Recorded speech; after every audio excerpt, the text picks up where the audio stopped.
Good evening, students. Welcome to the first class of Strength of Materials. Unit 1 பார்க்கலாம். Unit 1ல elastic constant அப்படிங்கிறது first topic. சரிங்களா? இதில் பார்த்தீங்கன்னா எதை பற்றி படிப்போம் அப்படின்னா, ஒரு ஆப்ஜெக்ட், அந்த ஆப்ஜெக்ட் மேலே ஃபோர்ஸஸ் அப்ளை ஆகும்போது அந்த ஆப்ஜெக்ட் வந்துட்டு எவ்வளோ தூரம் விரிவடையும் இல்லை எவ்வளோ தூரம் சுருங்கும் அப்படிங்கிறத பொறுத்து இப்போ பார்க்க போகிறோம். சரிங்களா? விரிவடையும்னா நம்ம ரெண்டு பக்கமும் அந்த ஆப்ஜெக்டை பிடிச்சி இழுத்தோம்னா எக்ஸ்பேண்ட் ஆகும். விரிவடையும்னா எக்ஸ்பான்ஷன் அர்த்தம். சுருங்குன்னா ரெண்டு எட்ஜஸையும் அமுக்குனா சுருங்கும். சரிங்களா? அப்படி பண்ணுறதப்போ அந்த ஆப்ஜெக்டுக்குள்ளே எவ்வளோ ஸ்ட்ரெஸ் க்ரியேட் ஆகும், எவ்வளோ ஸ்ட்ரெயின் க்ரியேட் ஆகும் அப்படின்னு தான் படிக்க போகிறோம். ஸ்ட்ரெஸ் அப்படின்னா காமனாக formula load divided by cross sectional area. சரிங்களா? ரெண்டாவது ஸ்ட்ரெயின் அப்படின்னா change in length divided by original length. சரிங்களா? இப்போ பாருங்கள், இல்லை லாஞ்சிடியூனல் ஸ்ட்ரெயின்னா அவங்க கொடுத்துருக்காங்க பாருங்கள். டெஃபினிஷன் பார்த்தீங்கன்னா, longitudinal ஸ்ட்ரெயின்னா when a body is subjected to an axial tensile or compressive load. Tensile லோட்னா ரெண்டு பக்கம் பிடிச்சி இழுக்கிறது, கம்ப்ரசிவ் லோட்னா ரெண்டு சைடும் வச்சு அமுக்கிறது. சரிங்களா? அப்படி பண்ணும்போது there is an axial deformation நடக்குது. டிஃபார்மேஷன்னா ஒரு அதோட இயல்பான தன்மையிலேருந்து இன்னொரு தன்மைக்கு மாறுச்சுன்னா அது டிஃபார்மேஷன். சரிங்களா? The ratio of the axial deformation to the original length of the body is known as longitudinal strain. சரிங்களா? அப்படின்னு என்னென்னா ஆக்சுவலாக எவ்வளோ இருக்குது, சரி, இன்னொன்று எவ்வளோ தூரம் மாறுச்சு, அந்த ரெண்டையும் வந்துட்டு வகுத்து பார்த்தோம்னா நமக்கு கிடைக்கிறதா வந்துட்டு ரேஷியோ, அந்த கிடைக்கிற ரேஷியோ தான் வந்துட்டு ஸ்ட்ரெயின்னு பேர். சரிங்களா? உதாரணத்துக்கு ஒரு ஆப்ஜெக்ட் வந்துட்டு அந்த ஸ்பாஞ்ச் இருக்கு இல்லைங்க, பில்டிங்க்கு கட்டும்போது அந்த இதெல்லாம் இல்லை சின்ன குழந்தைங்களாம் பொம்மை செய்கிறதுக்கெல்லாம் ஸ்பாஞ்சு வாங்குவாங்க. சும்மா இருந்தால் ஒரு ஜான் உயரம் ஒரு 2-3 இன்ச் அகலம் இருக்கும். ஸ்பாஞ்சு பார்த்துருப்பீங்கன்னு நினைக்கிறேன். சரிங்களா? அந்த ஸ்பாஞ்சை ஏதோ ரெண்டு சைடு வச்சு அமுக்குனிங்கன்னா என்னாகும், லென்த்து வந்துட்டு சின்னதாகும். சரிங்களா? அதே சைடு லென்த்து சின்னதாகும் போது பிரெத்து வந்துட்டு கொஞ்சம் அதிகமாகும். செஞ்சு பாருங்கள், எந்த ஒரு பொருளாக இருந்தாலும் உள்நோக்கி அமுக்குனிங்கன்னா அமுக்காமல் இருக்கிற இன்னும் ரெண்டு சைடு அது வந்துட்டு கொஞ்சம் பெருசாகும். சரிங்களா? இப்போ ரெண்டு உள்நோக்கி அமுக்குறீங்க இல்லையா, அதனோட ரேஷியோ அது ஆரம்பத்தில் ஒரு ஜான் இருக்குது, அப்புறம் ஒரு ஜானில் 1 இன்ச்சு மட்டும் கம்மியாயிருச்சு அமுக்கும்போது அப்படின்னா அந்த 1 இன்ச்சு டிவைட் பை ஒரு ஜான் போட்டால் ஒரு வேல்யூ கிடைக்கும் இல்லையா. உதாரணமாக 25 mm டிவைட் பை 100 mm அப்படின்னு போட்டிங்கன்னா நம்ம ஒரு ரேஷியோ கிடைக்கும். அதுக்கு பேர் தான் வந்துட்டு ஸ்ட்ரெயின் அர்த்தம், லாஞ்சிடியூடனல் ஸ்ட்ரெயின். இதே லேட்ரல் ஸ்ட்ரெயின் ஒரு கான்செப்ட் இருக்குது. அது என்னென்னா அமுக்கிற சைடு வந்துட்டு சுருங்கிடும், மீதி ரெண்டு சைடு வந்துட்டு பெருசாகுது இல்லையா. அப்போ பெருசாகிற சைடுக்கு வந்துட்டு இந்த மாதிரி ரேஷியோ கண்டுபிடிச்சாங்க. எவ்வளோ தூரம் பெருசாச்சு டிவைட் பை ஒரிஜினல் சைஸ் எவ்வளோ, அது ரெண்டையும் ரேஷியோ போட்டோம்னா அது வந்துட்டு லேட்ரல் ஸ்ட்ரெயின். ரெண்டுமே ஸ்ட்ரெயின் தான், லேட்ரல் லாஞ்சிடியூடனல் ரெண்டுக்கும் உங்களுக்கு வித்தியாசம் செஞ்சுருக்கணும். சரிங்களா? 2 மார்க்கில் அடிக்கடி கேட்பாங்க. ஃபார்முலா மாதிரி கேட்டாங்கன்னா லாஞ்சிடியூடனல் ஸ்ட்ரெயின்ங்கிறது என்னென்னா delta L divide by L. சரிங்களா? டெல்டா எல்னா சேஞ்ச் இன் லென்த், இதுதான் டெல்டான்னு சொல்லுவாங்க. இதுக்கு பேர் change in length divide by original length. Lateral ஸ்ட்ரெயின்னா முன்னாடியே சொல்லியிருக்கேன், எந்த சைடு அமுக்குறோமோ அதை தவிர மீதி ரெண்டு சைடு பெருசாகும். சும்மா எரேசர் எடுத்துக்கங்களேன், பெரிய சைஸ் எரேசர் எடுத்து அமுக்குனிங்கன்னா சுருங்கும்போது மீதி ரெண்டு சைடு வந்துட்டு விரிவடையும். சரிங்களா? விரிவடைய சைடுக்கு நீங்கள் ரேஷியோ கண்டுபிடிச்சிங்கன்னா அதுக்கு பேர் வந்துட்டு லேட்ரல் ஸ்ட்ரெயின் அர்த்தம். சரிங்களா? இதுக்கு பாருங்கள், ஃபார்முலா பாருங்கள். லாஞ்சிடியூடனல் ஸ்ட்ரெயின்னா length divide by original, change in length divide by original length. Lateral ஸ்ட்ரெயின்னா பிரெத்து, பிங்கிறது பிரெத்து, டிங்கிறது டெப்த்து, பிரெத்தும் டெப்த்தும் அதிகமாகும். அந்த ரேஷியோ கண்டுபிடிச்சா லேட்ரல் ஸ்ட்ரெயின் அர்த்தம். சரிங்களா? அடுத்து இம்பார்ட்டண்ட் பாய்சன் ரேஷியோன்னு ஒரு கான்செப்ட் இருக்குது. பாய்சன் ரேஷியோனா அதுவும் இம்பார்ட்டன்ட் 2 மார்க் தான். சரிங்களா? Ratio of the lateral strain to the longitudinal strain. சரிங்களா? லேட்ரல் ஸ்ட்ரெயின்னா என்னென்னு பார்த்தோம், லாஞ்சிடியூடனல் ஸ்ட்ரெயின்னா என்ன பார்த்தோம். சரிங்களா. இது ரெண்டுக்குள்ளே ரேஷியோ கண்டுபிடிச்சோம்னா வந்துட்டு நமக்கு கிடைக்கிறது பாய்சன் ரேஷியோ. சரிங்களா.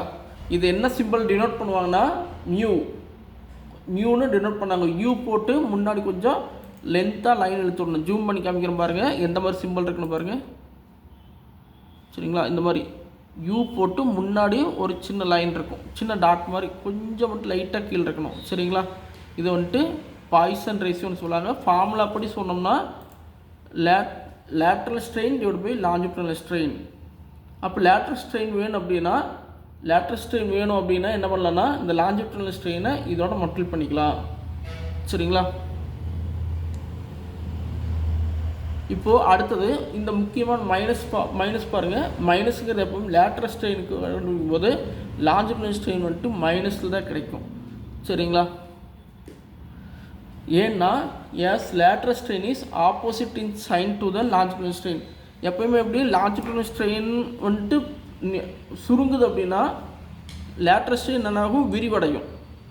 சரிங்களா. அப்போ ரெண்டும் ஈக்குவல் அண்ட் ஆப்போசிட். அதனால் வந்துட்டு லேட்ரல் ஸ்ட்ரெயின் பாசிட்டிவ்னா longitudinal strain negative, longitudinal strain பாசிட்டிவ்னா லேட்ரல் ஸ்ட்ரெயின் நெகட்டிவ். அந்த மாதிரி வைஸ் வெர்சாவாக தான் இருக்கும்.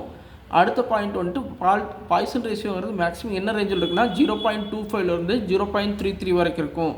எக்ஸாம்பிள் ஒரு ரப்பரை எடுத்துக்கிறோன்னா ரப்பரோட பாய்சன் ரேஷியோ வேல்யூ பார்த்தீங்கன்னா உங்களுக்கு எவ்வளோ இருக்குன்னா 0.45 0.5 வரைக்கும் இருக்கும். சரிங்களா. இதில் ஒரு சின்ன ப்ராப்ளம் பார்க்கலாம். determine the changes in length, breadth and thickness of a steel bar. சரிங்களா. என்னென்னு கேட்டிருக்காங்க, லென்த் எவ்வளோ சேஞ்ச் ஆகிருக்கு, பிரெத் எவ்வளோ சேஞ்ச் ஆகிருக்கு, திக்னஸ் எவ்வளோ சேஞ்ச் ஆகிருக்கு அப்படின்னு கேட்டிருக்காங்க. என்ன ஆப்ஜெக்ட்னா ஒரு ஸ்டீல் பார் பார்த்தீங்கன்னா அதனோட லென்த்து பார்த்தீங்கன்னா 4 மீட்டர் லென்த் இருக்குது, 30 mm பிரெத் இருக்குது. வைடும் பிரெத்து ஒரே தான், பிரெத்து வந்துட்டு 30 mm இருக்குது, திக்னஸ் வந்துட்டு 20 mm இருக்குது. சரிங்களா. இதில் வந்துட்டு என்ன பண்ணுறோன்னா அந்த ஆப்ஜெக்ட் ஸ்டீல் பாரை 30 கிலோமீட்டர் பிடிச்சி இழுக்கிறோம், புல் பண்ணுறோம். சரிங்களா. எந்த டைரெக்ஷனில், இந்த டைரெக்ஷன் ஆஃப் திரும்ப ரிப்பீட் பண்ணுறேன். இப்போ ஃபார்முலா திரும்ப ரிப்பீட் பண்ணுறேன். ஹைட் ஆயிடுச்சு உங்களுக்கு. டிட்டர்மைன் இந்த சேஞ்சஸ் இன் லென்த்து கண்டுபிடிக்கணும், பிரெத்து கண்டுபிடிக்கணும், thickness of the steel bar கண்டுபிடிக்கணும். இந்த மூணை கண்டுபிடிக்கணும். அந்த ஸ்டீல் பாரோட லென்த் எவ்வளோ கொடுத்துருக்காங்கன்னா 4 மீட்டர் கொடுத்துருக்காங்க. வித்து வந்துட்டு 30 mm அண்டு திக்னஸ் வந்துட்டு 20 mm. இந்த மூணு கொடுத்துட்டு அதில் ஒரு 30 கிலோமீட்டருங்கிற லோடு அப்ளை பண்ணுறோம். 30 கிலோமீட்டர் லோடு அப்ளை பண்ணும்போது எந்த டைரெக்ஷனில் along the length of the bar. இப்போ இந்த டயக்ராமே எக்ஸாம்பிள் வச்சுக்கோங்க. சரிங்களா. டயக்ராம் எடுக்கும்போது இது லென்த் வந்துட்டு எவ்வளோ இருக்குன்னா 4 மீட்டர் கொடுத்துருக்காங்க. இந்த டைரெக்ஷனில் வந்துட்டு ரெண்டு பக்கம் பிடிச்சி இழுக்கிறாங்க. ரெண்டு சைடு பிடிச்சி இழுக்கும்போது என்ன ஆகும்னா இந்த டாட் அண்ட் லைன் இருக்கு இல்லையா, அந்தளவுக்கு சுருங்கிடும். இங்கே இழுக்கும்போது ஆட்டோமேட்டிக்காக இந்த சைடு சுருங்கிடும். சரிங்களா. இதுதான் வந்துட்டு இந்த டயக்ராம் ரெஃபரன்ஸ்க்கு வச்சுக்கோங்க. இப்போ பார்த்தீங்கன்னா இதில் அடுத்து என்ன கொடுத்துருக்காங்க, லோடுக்கு அப்புறம் இ வேல்யூ 2 × 10⁵ கொடுத்துருக்காங்க, Nm². பாய்சன் ரேஷியோ வேல்யூ வந்துட்டு 0.3. பாய்சன் ரேஷியோ முன்னாடி பார்த்துருப்போம். பாய்சன் ரேஷியோ வருது லேட்ரல் ஸ்ட்ரெயின் பை லீனியர் ஸ்ட்ரெயின்னு பார்த்தோம். இந்த ஃபார்முலா இந்த வேல்யூ வந்துட்டு அவங்க 0.3ன்னு கொடுத்துட்டாங்க. சரிங்களா. சம் ஸ்டார்ட் பண்ணலாம். கிவன் டேட்டாவில் வந்துட்டு லென்த் ஆஃப் த பார் எழுதிக்கலாம் 4 metre, breadth of the bar வைடும் பிரெத்து சேம் 30 mm எழுதியாச்சு, திக்னஸ் வந்துட்டு 20 mm போட்டாச்சு. Area of the cross section வந்துட்டு பிரெத் இன்ட்டு திக்னஸ் போட்டோம்னா area of the cross section கிடச்சிரும். ஆக்சியல் புல் வந்துட்டு 30 கிலோமீட்டர் கொடுத்துருக்காங்க. யங்ஸ் மாடல்ஸ் வந்துட்டு 2 × 10⁵ கொடுத்துருக்காங்க. பாய்சன் ரேஷியோ 0.3 கொடுத்துருக்காங்க. சரிங்களா. இப்போ என்ன கண்டுபிடிக்கணும்னா சேஞ்சஸ் எவ்வளோ, லென்த்தில் எவ்வளோ, பிரெத்தில் சேஞ்சஸ் லென்த்தில் எவ்வளோ, பிரெத்தில் எவ்வளோ, திக்னஸில் எவ்வளோ அப்படின்னு தனியாக கண்டுபிடிக்கணும். ப்ராப்ளம் போலாமா, ஸ்டார்ட் பண்ணுங்கள். ஃபஸ்ட்டு வந்துட்டு ஸ்ட்ரெஸ் கண்டுபிடிக்கணும் அப்படின்னா formula load divide by area. சரிங்களா. ஸ்ட்ரெஸ்ஸுக்கு லோடு டிவைட் பை ஏரியா. லோடோட வேல்யூ தெரியும் 30 கிலோநியூட்டனில் இருக்குது. அதை வந்துட்டு நியூட்டனாக மாட்டினா 1000 மல்டிப்ளை பண்ணிக்கணும். சரிங்களா. அதுதான் இங்கே பண்ணியிருக்காங்க. 1000 மல்டிப்ளை பண்ணி நியூட்டன் கன்வெர்ட் பண்ணிட்டாங்க. சரிங்களா. நெக்ஸ்ட் ஒன், இந்த லென்த் பாருங்கள் 4 மீட்டர் கொடுத்துருக்காங்க. லென்த்து 4 மீட்டர்னு கொடுத்துருக்காங்க. சம்மில் 4 மீட்டர் இருக்கா, 4 மீட்டரை வந்துட்டு இதெல்லாம் பாருங்கள், இதெல்லாம் எம்எம்மில் இருக்குது, இது மட்டும் 4 மீட்டரில் இருக்குது. அப்போ 4 மீட்டருங்கிறது எம்எம் கன்வெர்ட் பண்ணணும். இங்கே பாருங்க பண்ணிட்டோம். 4000 மல்டிபிள் பண்ணால் எம்எம்க்கு மாறிடுச்சு. Formula stress equal to load by area. Load value தெரியும், ஏரியாவும் தெரியும். Area value breadth into thickness போட்டு 600 கண்டுபிடிச்சி வச்சிட்டோம். சரிங்களா? டைரெக்டாக ஸ்டெப் போட்டிருக்காங்க. இதில் ஸ்ட்ரெஸ் டிவைட் பை இ அப்படின்னா என்னென்னா ஸ்ட்ரெயினுக்குள்ள ஃபார்முலா. ஸ்ட்ரெயினுக்கு வந்துட்டு stress divide by Young's modulus formula இருக்குது, அந்த ஃபார்முலா யூஸ் பண்ணிக்கிறோம். ஸ்ட்ரெஸ்ஸுக்கு வந்துட்டு லோடு பை ஏரியான்னு போட்டுக்கலாம். இ அப்படியே இருக்குது.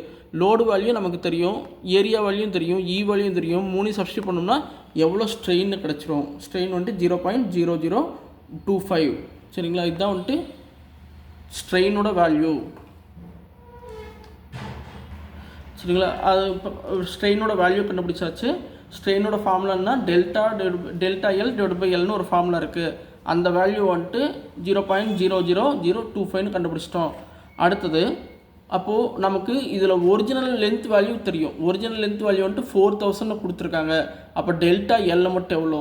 டெல்டா எல்னு என்ன சொல்லியிருக்கேன்? சேஞ்ச் இன் லென்த்னு சொல்லியிருக்கேன். சேஞ்ச் இன் லென்த்து தான் ப்ராப்ளத்தில் கண்டுபிடிக்கணும். அப்போ டெல்டா எல் வேணுன்னா இந்த ஒரிஜினல் லென்த்தோட இதை மல்டிபிள் பண்ணிக்கிறேன். அப்படி கன்வெர்ட் பண்ணி மல்டிபிள் பண்ணும்போது 1 mm வருது. சரிங்களா? சேஞ்ச் இன் லென்த் வந்துட்டு மொத்தமாக 4000 mm இருந்தது. லோடு அப்ளை ஆனதுக்கப்புறமா 4001 mm. ஸ்டீல் ராடு தானே, அதிகமாக எலாங்கேட் ஆகாது இல்லையா? வெறும் 1 mm வந்துட்டு எலாங்கேஷன் ஆகிருக்கு. சரிங்களா? Next one Poisson ratio use பண்ணுறோம். பாய்சன் ரேஷியோ ஃபார்முலாவில் lateral strain by longitudinal strain போடுறோம். இப்போது இதில் வந்துட்டு லாஞ்சிடியூடினல் ஸ்ட்ரெயின் கண்டுபிடிச்சிட்டோம். வேல்யூ நமக்கு வந்துட்டு 0.00025 தெரியும். சரிங்களா? லேட்ரல் ஸ்ட்ரெயினுக்கு வந்துட்டு நமக்கு தெரியாது, அது அப்படியே இருக்கட்டும். பாய்சன் ரேஷியோ 0.3 அவங்க கொடுத்துட்டாங்க. இது ரெண்டும் யூஸ் பண்ணி லேட்ரல் ஸ்ட்ரெயின் கண்டுபிடிச்சிடலாம். கிராஸ் மல்டிப்ளை பண்ணுறோம். கிராஸ் மல்டிப்ளை பண்ணால் லேட்ரல் ஸ்ட்ரெயினோட வேல்யூ நமக்கு 0.4075 கிடைக்குது. 0.00075 கிடைக்குது. நீங்கள் சயின்டிஃபிக் கால்குலேட்டர் வச்சுக்கோங்க. இந்த மாதிரி சம்ஸ்க்கெலாம் வந்துட்டு ஒரு டெசிமல் பாயிண்ட்டுக்கு அப்புறம் 1 டிஜிட் 2 டிஜிட் பத்தாது, 6 டிஜிட் 7 டிஜிட் கூட தேவைப்படும்.